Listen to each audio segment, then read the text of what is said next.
Alors, bienvenue à cette petite conférence. On continue ce que je pense est une bonne habitude de faire à l'occasion temps de réflexion sur un thème ou sur l'autre. Et on m'a proposé cette année de prendre quelques questions, on pourrait dire des questions de fond, des questions de base. Un petit peu comme si on faisait un cours d'introduction à l'université, tu sais, le catholicisme 101, tu sais, les cours d'introduction de base. Et ce soir, alors, c'est une question de base. Pourquoi la messe? Pourquoi aller à la messe? Et comme d'habitude, ce que j'aimerais faire, c'est partager avec vous quelques-unes de mes idées, un peu ma réflexion sur ce thème-là depuis quelque temps. Et puis, après 40-45 minutes, on prendra le temps de s'étirer, puis après ça, un petit temps d'échange. Et à la fin, on aura le temps de prendre un café ou un jus ensemble, puis de se donner un moment d'amitié. Ça va comme ça, comme programme? Hein? Alors, pourquoi aller à la messe? C'est une bonne question. Moi, je me rends compte que si vous êtes comme moi, la plupart d'entre vous, vous allez à la messe presque par habitude. Une habitude qui a commencé à notre enfance. Moi, ça a commencé avec mon enfance. Mes parents allaient à la messe à tous les dimanches. Il n'y avait pas question de manquer la messe le dimanche. Alors, comme enfant, on embarquait là-dedans. Ça faisait partie de la routine pour nous familiale. On se rendait et puis... Moi, je trouvais ça correct. J'ai trouvé ça plus correct quand je suis devenu enfant de cœur. Parce que là, il me semblait que j'avais quelque chose à faire. Il y avait toutes sortes de prières à apprendre. Parce que moi, j'étais enfant de cœur avant la réforme liturgique. Alors, il fallait apprendre des prières en latin. Je ne savais pas trop ce qu'on disait. Mais quand le prêtre disait Introibo ad altare Dei, il fallait savoir répondre à Deum culetificat juventutem meam. Hein? Quelque chose comme ça. Alors, on apprenait ça, il y avait le défi, puis d'être à côté du prêtre et d'avoir un rôle actif. Je trouvais ça plus intéressant.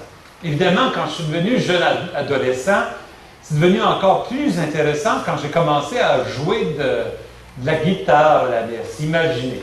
C'était, moi, j'avais 16 ans, vous voyez, en 1970.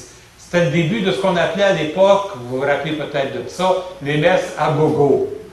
On commençait à chanter des chants. « Verrons-nous ton règne un jour, oh oui, verrons-nous ton règne un jour, oh oui, ce jour viendra, oui, on sera là pour chanter Alléluia, oh oui, pour chanter Alléluia. » Vous vous rappelez de ça?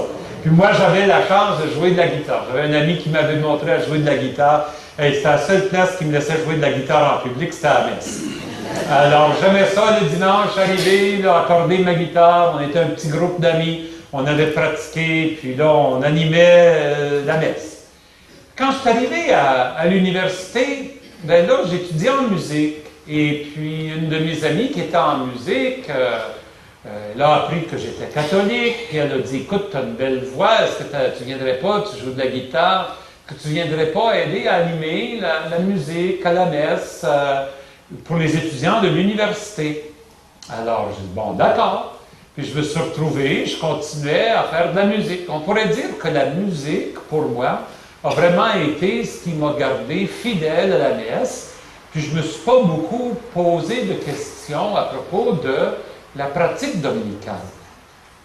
Jusqu'à ce que je commence à rencontrer des amis qui me disaient « Tu vas encore à la messe? » Puis je disais « Oui. » « Ben pourquoi? » Puis là, tu es obligé de commencer à expliquer. Quand on n'est pas habitué à expliquer, ça me fait penser à l'histoire d'un homme. J'étais jeune prêtre. Cet homme-là, il était ami avec mes parents. On était à son chalet, on jouait aux cartes, on prenait une petite bière. Puis vous savez, quand on prend une petite bière, les langues se délient un petit peu. Puis là, il me regarde, puis il dit, Paul André, t'es curé, toi? J'ai dit oui. Il dit, dis-moi comment faire avec mon fils. J'ai dit, qu'est-ce qu'il y a avec ton fils? Ben, il a 16 ans, puis il m'a dit qu'il ne veut plus venir à la messe. J'ai dit, ah bon? Je dis, qu'est-ce que vous y avez dit? Je dis, ben moi, j'y ai dit, tant qu'il reste sous le toit de cette maison, il va suivre les règlements de cette demeure, puis nous autres, on va à la messe, puis tu vas à la messe. Vous avez déjà entendu ça? Vous avez peut-être donné cette réponse-là? Moi, j'ai rien dit. Il me regarde. Il dit, je suppose que tu aurais dit quelque chose d'autre, toi. J'ai dit, ben, peut-être j'aurais commencé à lui expliquer pourquoi moi je vais à la messe. Pourquoi c'est important pour moi d'y aller à la messe. Puis là, il y a eu un moment de silence. Puis là, moi, je lui ai dit, pourquoi tu vas à la messe? Puis lui, il m'a regardé, il dit, ben, c'est une question embêtante, ça. Je vais à la messe pour lui donner le bon exemple. Je dis, ah bon? Est-ce que tu es en train de me dire que si tu n'avais pas de garçon ou de fille, tu n'irais pas à la messe? Là, il a passé à son affaire, puis il a dit, ben, maudit. Il venait de se rendre compte que sa raison d'aller à la messe, qui était de donner le bon exemple à ses enfants, c'était pas tout à fait une assez bonne raison. Si lui-même, il n'y avait pas de motivation profonde pour y aller, pourquoi que son fils en aurait? Il s'est rendu compte qu'il fallait qu'il découvre pour lui-même pourquoi il allait célébrer. Puis il me semble que chacune de nous, c'est lorsqu'on se fait poser des questions. Ben, il y en a plusieurs aussi, c'est quand on se pose des questions. Pourquoi je devrais y aller? Oh, c'est rendu plat. C'est toujours la même chose. Les histoires, je les ai toutes entendues. Les sermons du curé, toujours en train de tourner autour de la même question. Ces chants-là, je les connais toutes. Puis à part de ça, il y avait un bon chanteur, puis il est parti. J'ai-tu besoin d'y aller? Je peux bien la regarder à la télévision. La messe, le dimanche matin, si je veux voir quelque chose, il me semble que je ferais mieux prier tout seul. Je prierais, mais aller dans le bois. Je me sens plus proche du Seigneur quand je marche dans le bois. Je me semble que c'est mieux encore. Pourquoi aller à la messe le dimanche? On se pose des questions, d'autres nous posent des questions. J'aimerais vous proposer qu'il y a des mauvaises réponses à cette question-là. Je ne pense pas qu'une bonne réponse à la question « Pourquoi on va à la messe ?» c'est « Mes parents l'ont fait, puis moi je vais le faire, puis les enfants vont le faire. » C'est comme si c'est une habitude, une coutume qu'il faut absolument garder. On a toujours eu le réveillon, on va garder le réveillon. On a toujours fait comme ça, on va continuer à faire comme ça. Mes amis, on est dans un monde qui change. Il n'y a plus rien qui se fait simplement parce qu'on l'a toujours fait. Il faut avoir des raisons, il faut avoir des motifs sérieux. Il faut se creuser un peu le cœur et l'intelligence pour être capable de trouver pourquoi. C'est quoi la motivation? Une deuxième mauvaise réponse, il me semble, ça serait de dire, ben je vais à la messe parce que si j'y vais pas, c'est un péché mortel, puis si je meurs, je vais aller en enfer. Il faut dire que moi, quand j'étais petit, c'est ça ce qu'on m'avait dit. Avez-vous entendu ça, vous autres, quand vous étiez petits? Tu sais, on me racontait que, bon, si on mourait en étant péché mortel, on allait en enfer. Puis un péché mortel, parmi les péchés mortels, il y avait de manquer la messe le dimanche. Donc, évidemment, l'Église était pleine de gens qui ne voulaient pas y être, mais ils y étaient parce qu'ils avaient peur. Je ne suis pas certain que la peur, c'est la meilleure motivation. Hein, êtes-vous d'accord avec moi? Non. Il me semble que ce n'est pas parce qu'on a peur d'aller en enfer qu'on viendrait à la messe. D'ailleurs, Jésus n'a jamais dit ça. Jésus n'a jamais dit ça. Je ne suis pas en train de dire qu'il n'y avait pas une bonne raison de dire ça. Il y a une obligation d'aller à la messe. Le pape Jean-Paul II, il a dit par exemple que l'obligation, elle repose sur l'Église. L'Église se doit de célébrer l'Eucharistie à tous les dimanches. L'Église ne pourrait pas être l'Église si elle ne se rassemble pas pour célébrer l'Eucharistie. Il y a une obligation. Mais l'obligation, c'est l'obligation de toute l'Église. C'est parce que je me sens partie de cette Église-là que je sens que je dois y aller. Mais pourquoi? Pourquoi l'Église doit-elle faire ça? Moi, j'aimerais vous proposer qu'un début de réponse à cette question-là, de toute façon, qui me parle à moi, qui est très importante.